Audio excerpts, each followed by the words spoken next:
Assalamu alaikum. Imaginons quelqu'un qui s'est mis en tête de cracher sur le soleil ou bien sur la lune. Qu'est-ce qui se passe?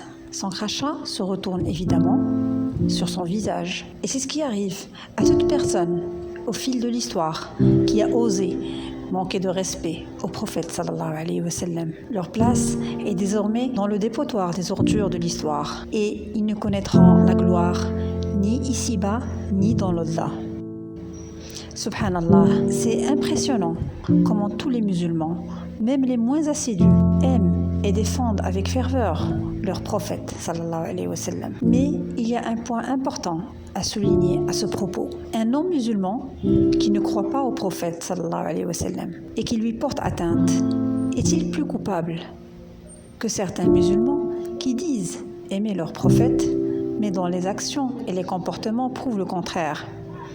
Ces derniers ne portent-ils pas plus atteinte à l'image du prophète sallallahu alayhi wa sallam? Hélas, dans nos pays musulmans, nous voyons des personnes qui délaissent leurs parents ou qui coupent tout lien de parenté avec leur famille ou qui en arrivent aux tribunaux pour des histoires banales d'héritage. Alors que le prophète sallallahu alayhi wa sallam nous a recommandé de prendre soin de nos parents. Quand on fait des transactions avec al-riba, l'usure, l'intérêt pratiqué sur les crédits, alors que Dieu l'a formellement interdit. Surat Al-Imran, ne pratiquez pas l'usure pour multiplier sans cesse vos profits. Craignez Dieu si vous voulez assurer le salut de votre âme.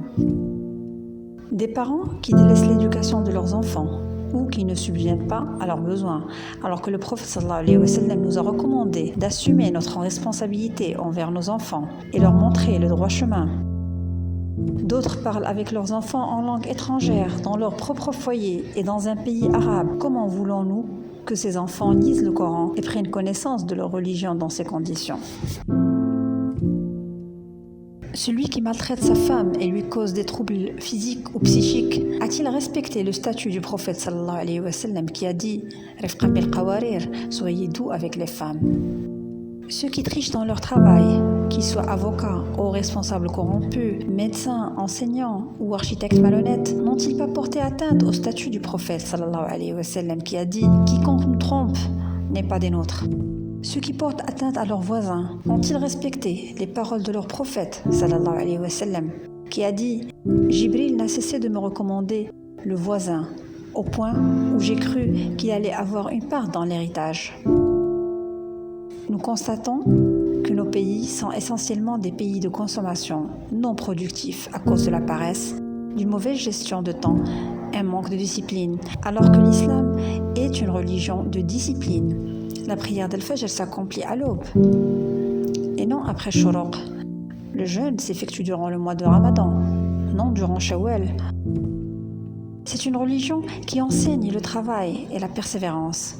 Si nous respectons le prophète sallallahu alayhi wa sallam dans nos actions et nos comportements, nous donnerons une image positive de notre religion et de notre prophète.